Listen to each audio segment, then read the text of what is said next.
और चलिए करेंगे बुलेटिन की शुरुआत ताजा और बड़ी खबरों के साथ। भोपाल में ग्लोबल इन्वेस्टर समिट का समापन आज है। समिट में आज फिर करोड़ों के एमओयू पर हस्ताक्षर होंगे, साइन किए जाएंगे। समापन समारोह में गृह मंत्री अमित शाह भी शामिल होंगे। देखिए, ग्लोबल इन्वेस्टर समिट में आज दिन भर होगी कई अहम बैठकें। कनाडा, पोलैंड और मल्टीनेशनल इन्वेस्टर के साथ बैठकें होंगी। मुख्यमंत्री मोहन यादव 11:15 से 12:30 बजे तक निवेशकों के संग बैठक करेंगे। 2 बजे से सीएम मोहन इन्वेस्टर के साथ सेकंड राउंड की मीटिंग करेंगे और पहले दिन 22,50,657 करोड़ के निवेश प्रस्ताव और एमओयू जीआईएस के पहले दिन हुए थे कई एमओयू पर साइन और साथ ही पहले दिन 22.5 लाख करोड़ रुपए के निवेश प्रस्ताव मिले हैं। तो बेहद खास ये निवेश माना जा रहा है। Global investor summit Madhya Pradesh के विकास के लिहाज से बेहद महत्वपूर्ण माना जा रहा है। Improving the life of people, the environment, and of course the SDGs. And we hope that we will do our all best to support this initiative. And having his Honorable Prime Minister here, Mr.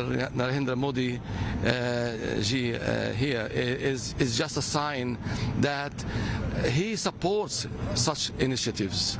And I believe he is a smart and visionary person who believes in a better world for our future generation. Thank you. Your name and designation? Yes, my name is Nicole Aggi. I'm also from Sweden, and I'm the International Business Development Manager at Butes. It's the first net zero company in India, and I believe that this event is a sign, and it's a great opportunity to bring together companies and people that are like-minded, that have a goal that we're all working towards, and solving the pressing issues of climate change and all the carbon emissions. So yeah, I believe that this event is the start of a new future together. So what do you want to say about this, the Prime Minister Narendra Modi sensitive for the global? I believe that having the Honorable Prime Minister here, like Imad said, it's a sign. It's the first step, and having him on board with us in this journey and being a supporter is just a miracle. Thank you.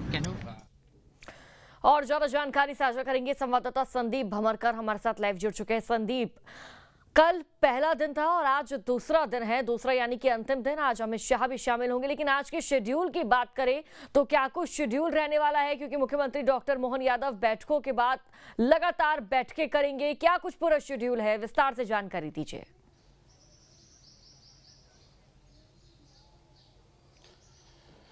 देखिए, जो आयोजन स्थल पर के जो मुख्य डोम बनाया गया है उसके साथ ही साथ में 3 अन्य डोम और बनाए गए हैं, जहां पर अलग अलग इन्वेस्टर्स और बिजनेस प्रमोटर्स के साथ में मीटिंग्स अरेंज हो रही हैं।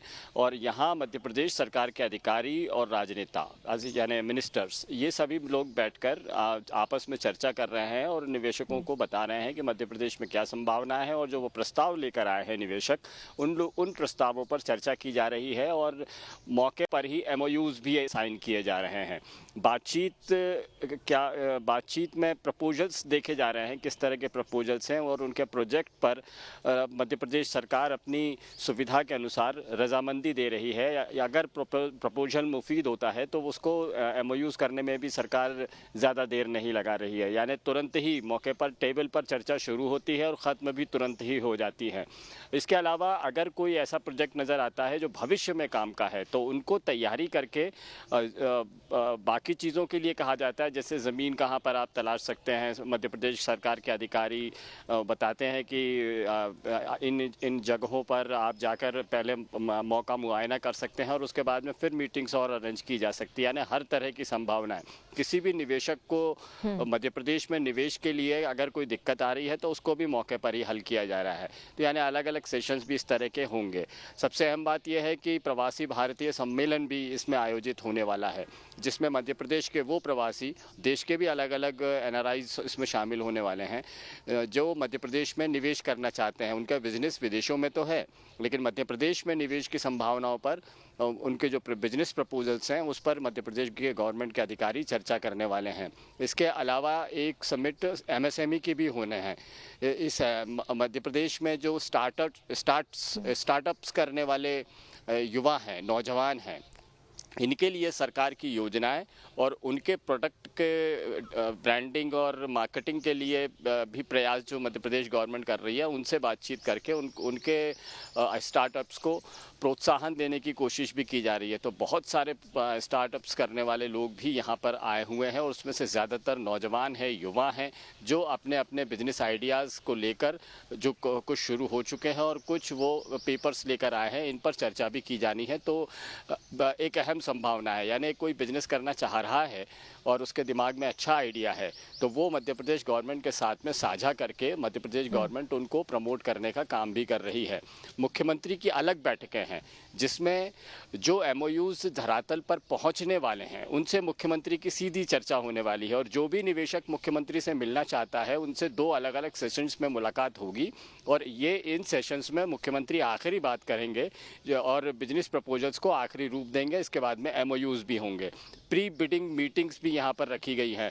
मुरैना में 2 सोलर प्रोजेक्ट्स लेकर आने वाले हैं, तो निवेशकों के साथ में मध्य प्रदेश गवर्नमेंट की चर्चा और उसके बाद में यहीं पर मौके पर ही MOUs भी साइन होंगे और शुरुआती चर्चा शर्तें, नियम और सुविधाओं की बात करके मध्य प्रदेश में और निवेशकों के बीच में MOUs भी किए जाएंगे। बिल्कुल संदीप, तो लगातार बैठ के यहाँ पर मुख्यमंत्री डॉक्टर मोहन यादव लेते हुए करते हुए नजर आएंगे। एक के बाद एक मीटिंग्स चलेंगी, लेकिन कल जिस तरह से हमने देखी तस्वीरें देखी कि 22,50,000 से अधिक करोड़ का निवेश मध्य प्रदेश को प्राप्त हुआ है। चाहे बात हम अडानी की कर ले, पतंजलि की कर ले या फिर आदित्य बिरला ग्रुप की कर ले, सबने मध्य प्रदेश में इन्वेस्ट करा है करोड़ों का। आज अंतिम दिन यानी कि दूसरा दिन, आज के दिन क्या तस्वीर देखने को मिल सकती है? क्या कुछ संभावना है कितने करोड़ों का निवेश अंतिम दिन में मध्य प्रदेश को प्राप्त हो सकता है?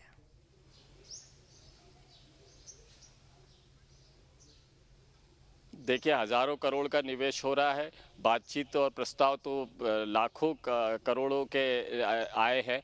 इसमें से कितने फलीभूत होते हैं ये आपसी चर्चा में इसका पता लगेगा। लेकिन आज का दिन भी काफ़ी अहम है। पहले दिन 13 लाख रोजगार निकले हैं और दूसरे दिन भी बड़ी तादाद में इन्वेस्टर्स हैं और ये नए इन्वेस्टर्स हैं। कल जिनसे बातचीत हो चुकी है, अब वो कल का अपना सेशन करने के बाद में वो यहाँ से रवाना हो चुके हैं और अपने दीगर कामों में हैं। समापन सत्र में वो फिर से शामिल होंगे। इसके अलावा जो आज के सेशंस हैं उसमें नए उद्योगपति, नए निवेशक और नए बिजनेस प्रमोटर्स हैं। यानी आज जो होंगे वो कल से ज़्यादा भी हो सकती है उनकी संख्या, क्योंकि इसमें बड़ी तादाद में जो स्टार्टअप करने वाले लोग हैं वो भी हैं और विदेशों में यानी पोलैंड और कनाडा से भी बातचीत की जा रही है। और कनाडा और पोलैंड ऐसे देश हैं जो मध्य प्रदेश में पहले से ही निवेश के कई सारे प्रस्ताव लेकर आए हैं, तो उनकी मीटिंग्स के बाद में भी बड़े प्रोजेक्ट्स भी मध्य प्रदेश में आ सकते हैं। अहम बात यह है कि जो कल प्रधानमंत्री ने बात कही थी कि यही वक्त है और सही वक्त है, उसको वो शायद निवेशकों में वो बात क्लिक कर गई है। और हमने जो निवेशकों से बात की है उनसे भी ये पता लगा है कि इससे पहले जो देश में निवेश हुआ करता था वो महाराष्ट्र में, मुंबई के आसपास में, पोर्ट्स के एरिया में, गुजरात में, पश्चिम बंगाल के जैसे एरिया में ज़्यादा निवेश हुआ करता था। लोग सीधे वहीं पर पहुंचते थे। लेकिन मध्य प्रदेश ऐसी जगह बन गई है जहां पर अगर आप अपना कोई मैन्युफैक्चरिंग यूनिट भी लगाते हैं तो आपको कच्चा माल देश के किसी भी इलाके से लाना हो तो 24 घंटे के अंदर वो मध्य प्रदेश पहुंच जाएगा। यहाँ से आपको एक्सपोर्ट भी करना है तो पोर्ट आपके 24 घंटे के दूरी पर ही मौजूद हैं। यानी यहाँ पर आयात और निर्यात की बहुत अच्छी सुविधा है और कनेक्टिविटी भी बहुत अच्छी है। तो उसका फ़ायदा वो निवेशकों को ये चीज़ पता लगी है। और उसके बाद में अब गुजरात, महाराष्ट्र और पश्चिम बंगाल के अलावा मध्य प्रदेश को एक मुफीद प्रदेश माना जा रहा है जहाँ पर निवेश की नई संभावनाएं हो सकती हैं। मध्य प्रदेश में गारमेंट, सोलर एनर्जी और ईवीज़ को लेकर मध्य प्रदेश में काफ़ी प्रोत्साहन और उत्साह नज़र आया। जिस तरह से मध्य प्रदेश सरकार ने योजनाएं चलाई हैं उसको देखते हुए मध्य प्रदेश में इलेक्ट्रॉनिक व्हीकल और इलेक्ट्रिक व्हीकल की बड़ी मैन्युफैक्चरिंग कंपनीज यहाँ पर आ रही हैं जो अपना प्रोडक्शन शुरू करने वाली हैं। कई कंपनियां पहले से काम कर रही हैं और उनका मार्केट वैल्यू देखते हुए और उनका टर्नओवर लगातार बढ़ते हुए देखते हुए जो दूसरी ईवी की मैन्युफैक्चरिंग यूनिट्स हैं वो भी मध्य प्रदेश में लगाने की प्रस्ताव आ रहे हैं। बिल्कुल संदीप, चाहे बात कनाडा की कर ले, पोलैंड की कर ले, तमाम जो मल्टीनेशनल इन्वेस्टर्स हैं, आज मुख्यमंत्री डॉक्टर मोहन यादव उनके साथ बैठक करेंगे और मध्य प्रदेश में निवेश के लिए आमंत्रित करेंगे। बहुत बहुत शुक्रिया आपका जानकारी साझा करने के लिए।